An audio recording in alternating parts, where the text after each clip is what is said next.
तो आइए शुरुआत करते हैं। ऐसा लगता है कि 2014 के चुनावों के लिए राहुल गांधी आम जनता की नब्ज को समझना चाहते हैं। अपनी पार्टी के मैनिफेस्टो को, पार्टी में तमाम किए गए वायदों को या जो कि वायदे किए जाने हैं उन्हें जनता की मांगों पर आधारित करना चाहते हैं। आम आदमी के बीच पहुंचकर उसकी नब्ज टटोलना चाहते हैं, पकड़ना चाहते हैं। इसी श्रृंखला में पहुंच गए भोपाल, जहां पर उन्होंने जमाई अपनी चौपाल और इस चौपाल में महिलाओं से की बड़ी खुलकर बात। देखिए राहुल गांधी का यह नया पैतरा।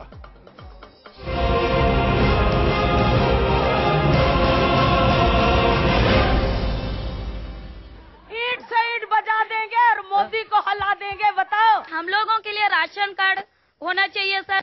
What does Congress has to give us? ये मेरा डेवलपमेंट नहीं है। ये डेवलपमेंट जब आपकी सोच में होगा तब होगा। चारों तरफ से सवाल और इस चौपाल के बीच खड़े जवाब देते राहुल गांधी। पंचायती राज में 50% महिला का आरक्षण। तस्वीरें भोपाल की हैं, जहां राहुल गांधी एक कार्यक्रम करने पहुंचे थे। महिला कांग्रेस के इस कार्यक्रम में राहुल गांधी पहुंचे तो थे एनजीओ, राजनीतिक और उद्योगों से जुड़ी महिलाओं से बात करने के लिए, लेकिन जो अंदाज उन्होंने चुना वो वाकई अलग था। आप ग्राम पंचायत में एक सेल खोलें। राहुल गांधी ने रैली की तरह न तो किसी मंच का सहारा लिया और न ही किसी सभा जैसा तामझाम किया।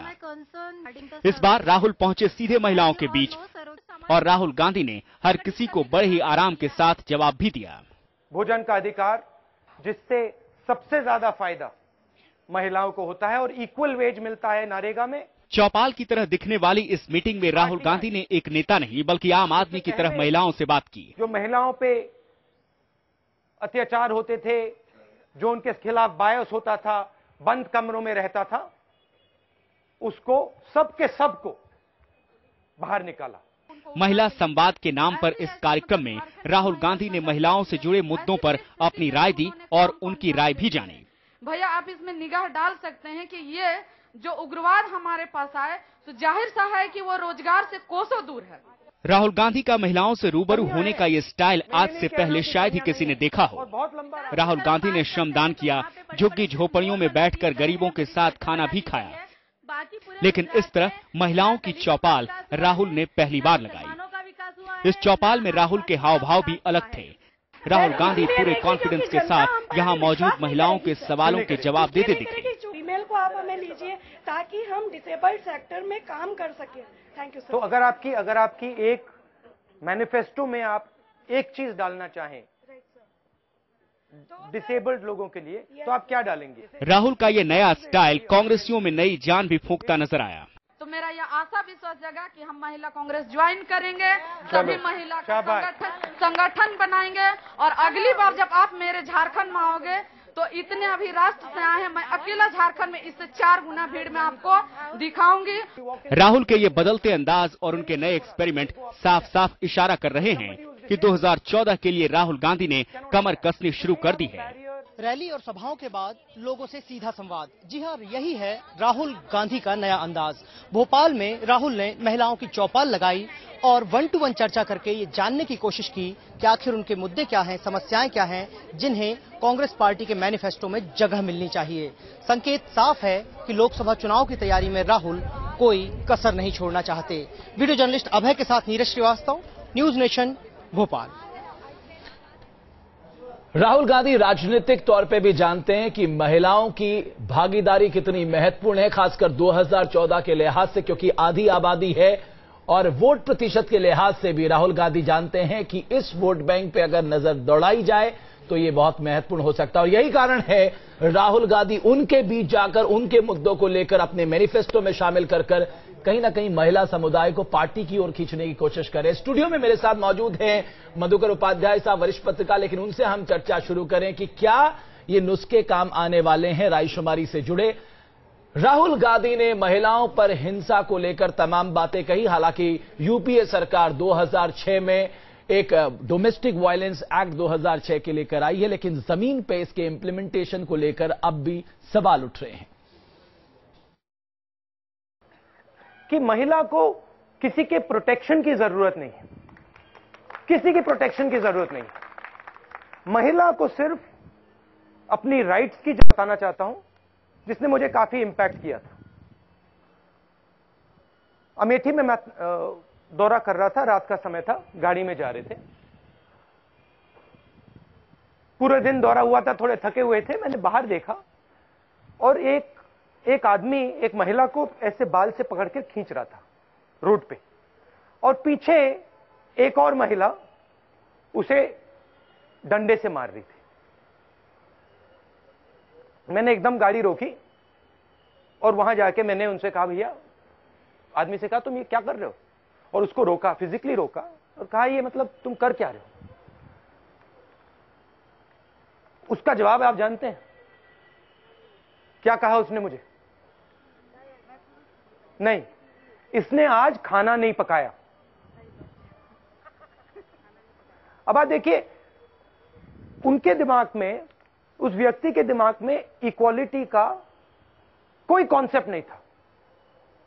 उसके लिए महिला उससे कम थी।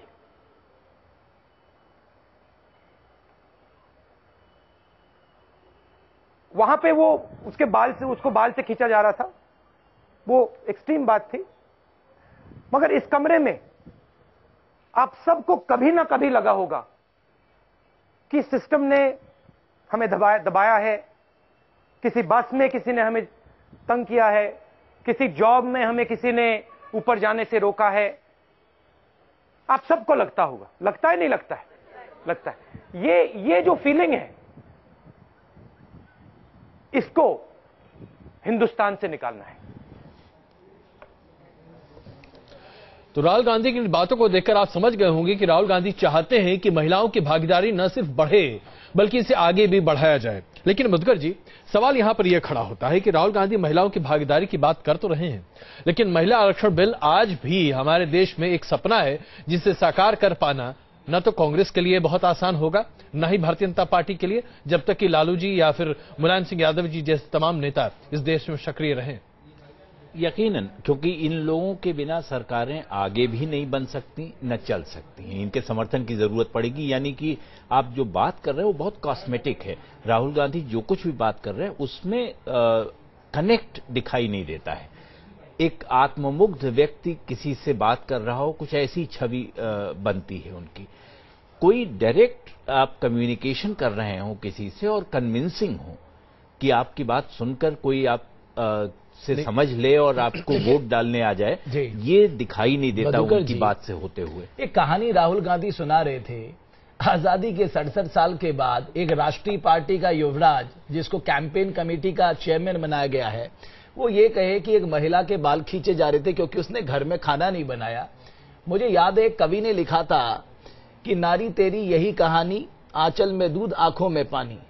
आपको इतना समय लग गया इस देश में कि इस देश में डोमेस्टिक वायलेंस एक बहुत बड़ा मुद्दा है। नहीं, वो सवाल वही मैं कह रहा हूं कि आप जो कुछ कह रहे हैं, आप दूसरे टाइम जोन में हैं, आप टाइम वॉर्प में हैं, आप बाहर ही नहीं निकल पा रहे उससे। तो कनेक्ट तो है ही नहीं।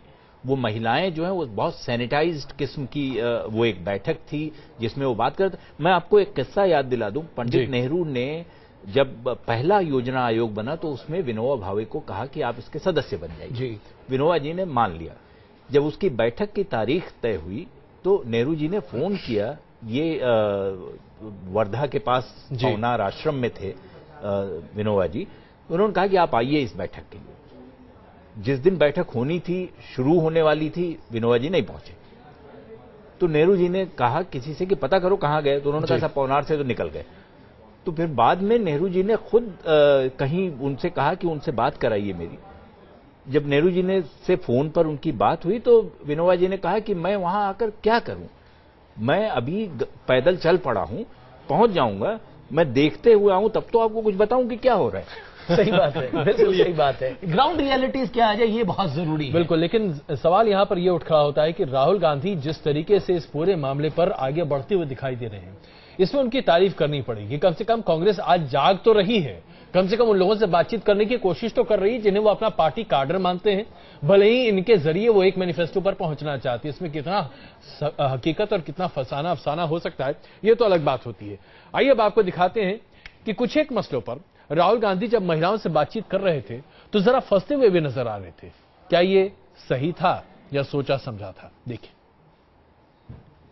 गुजरात अहमदाबाद से आई हूँ। और ना मैं किसी पॉलिटिकल पार्टी से हूँ, पर मैं एक एनजीओ है दस्तक, वहाँ से हूँ। I am a practising lawyer also. मेरा सिर्फ एक प्रश्न है, आपने जो अभी बातें की कि अगर महिलाओं को हमने सशक्तिकरण दे दिया तो वो कहीं रुकती नहीं है, बस ये आगे जो अगर लगा हुआ है वो कब हटेगा? इसको ये एक है मेरा। इसको आप सब और मेरे जैसे लोग मिलकर हटा सकते हैं। अगर आप सोचती हैं कि भैया ये ऊपर से जादू से हो जाएगा, तो ये नहीं होने वाला है। क्या करना है? सिस्टमैटिकली काम करना है और लंबी दृष्टि के साथ काम करना है। और जो आपके सामने ब्लॉकेजेस हैं उनको एक एक करके निकालना है। ऐसा है कि कहने के लिए तो हम बहुत विकासशील स्टेट में हैं, पर ये कौन सा विकास है? क्योंकि मेरा मुख्यमंत्री ये कहता है कि मैं सेंट्रल की जो ग्रांट है उसी में से ये डेवलपमेंट कर रहा हूं, और आप लोग कहाँ हैं कि ये नहीं बता सकते कि हाँ ये सेंट्रल की है तो हमें भी ये जो है ये डेवलपमेंट जो है ये हमारा है। ये आप क्यों नहीं कह सकते हैं? ये कह रहे हैं कि 95% ग्रांट हम सेंट्रल से ले रहे हैं और सेंट्रल से लेके हम ये विजय हासिल कर रहे हैं। आप लोग कहाँ हैं इसमें? खुले आम भाषणों में ये कह रहा है ये कि 95% जो विकास हो रहा है वो सेंट्रल की जो है वो ग्रांट से हो रहा है। मैं कहती हूँ आपके लोग हैं कहाँ के कि ये इसको ले नहीं ले सकते आप लोग? और जो हमारी जो बात कर रहे हैं महिलाओं के लिए, आपने जब यहाँ महिलाओं को इकट्ठा किया है हर स्टेट से, मैं पूछ रही हूँ हम लोग अभी भी मनुस्मृति के जमाने में मैंने ये पैंट और ये शर्ट पहन लिया तो कोई डेवलपमेंट नहीं हो गया है? ये मेरा डेवलपमेंट नहीं है। ये डेवलपमेंट जब आपकी सोच में होगा तब होगा, क्योंकि मेरी सोच तो मैंने यहाँ तक लाई हूँ, बट आपकी सोच में कब परिवर्तन होगा तब जाके ये डेवलपमेंट होगा। आपने एक बात कही कि भाई क्या हुआ है महिलाओं के लिए। मैं 2-3 क्लियर चीजें आपको बता सकता हूं। सबसे बड़ी बात, पंचायती राज में 50% महिला का आरक्षण। दूसरी बात, महिलाओं का लोकसभा और विधानसभा में आरक्षण का बिल जो पार्लियामेंट में अभी रखा हुआ है। तीसरी बात, मनरेगा भोजन का अधिकार, जिससे सबसे ज्यादा फायदा महिलाओं को होता है और इक्वल वेज मिलता है नरेगा में। और ये कोई नहीं पूछता है कि भैया महिला हो या मर्द हो, सबको भोजन मिलता है। आरटीआई, जिससे पहले जो महिलाओं पे अत्याचार होते थे, जो उनके खिलाफ बायस होता था, बंद कमरों में रहता था, उसको सबके सबको बाहर निकाला। किसने निकाला? कांग्रेस पार्टी ने निकाला, और उसका इफेक्ट आप देख रहे हैं। मैंने अपने भाषण में बोला कि पूरी पॉलिटिक्स हिंदुस्तान की बदल गई। पहले जो बंद कमरों में होता था अब वो किया नहीं जा सकता है। एक सवाल यह भी उठता है, ये बड़ा राजनीतिक सवाल है कि राहुल गांधी ने भोपाल को ही आखिर क्यों चुना? क्योंकि नेशनल क्राइम रिकॉर्ड ब्यूरो के आंकड़े ये कहते हैं कि महिलाओं के खिलाफ होने वाले अत्याचारों में अगर कोई शहर सबसे बड़ा है तो वो भोपाल है। शायद वहीं उसी शहर से वो शिवराज सिंह सरकार को यह आईना दिखाना चाहते हैं, जिस गवर्नेंस की आप बात करते हैं वह महिलाएं सुरक्षित नहीं है। लेकिन राहुल यहीं नहीं रुके, विकलांगों को लेकर भी उन्होंने अपनी पार्टी की नीति और नीयत साफ कर दी। दरअसल कुछ दिन पहले ही नेशनल डिसेबिलिटी एक्ट डे मनाया गया और उसमें खुद ये भरोसा दिलाया गया कि इस देश में जो डिसेबिलिटी एक्ट है उसमें परिवर्तन करके विकलांग लोगों के लिए ज्यादा योजनाएं लाई जाएंगी ताकि उनका सशक्तिकरण हो सके। फिर आप डिसेबिलिटी फैक्टर को भूल रहे हैं क्या? हम वोट बैंक नहीं है इसलिए आप भूल रहे हैं? नहीं, हम आपको नहीं भूल रहे हैं। सोशल, सामाजिक, आर्थिक और राजनीतिक सशक्तिकरण पर बात हो, उन्हें सामाजिक तौर पर अवेयरनेस मिले, उनका आर्थिक सशक्तिकरण हो।